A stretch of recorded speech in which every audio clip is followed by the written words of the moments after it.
गगनबावडा तालुक्यात बेंदूर सण पारंपरिक उत्साहात साजरा करण्यात आला। शेतकऱ्यांचा सखा असलेल्या बैलांप्रती कृतज्ञता व्यक्त करण्यासाठी विविध गावांमध्ये बैलांचं पूजन, सजावट आणि मिरवणुका काढण्यात आल्या। शेनवडे गावात तरुण वर्गाच्या पुढाकाराने आकर्षक बैल मिरवणूकही काढण्यात आली।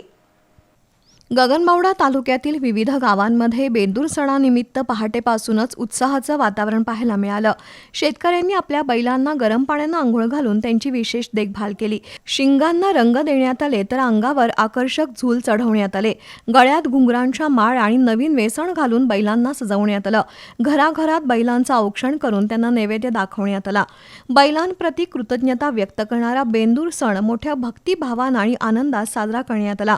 यावेळी शेनवडे गावात तरुण वर्गाच्या पुढाकाराने सजवलेल्या बैलांची भव्य मिरवणूक काढण्यात आली।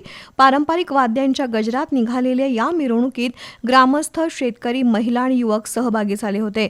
रंगीबेरंगी सजवलेले बैल आणि पारंपरिक वेशभूषेतील युवकांमुळे मिरवणूक लक्षवेधी ठरली। बदलत्या काळात बैलांची संख्या कमी होत असली तरी शेतकरी आणि बैल यांच्यातील जिव्हाळ्याचं नातं जपणारा बेंदूर सण आजही ग्रामीण भागात तितक्याच उत्साहाने साजरा होत असल्याचं चित्र गगनबावडा तालुक्यात पाहायला मिळालं।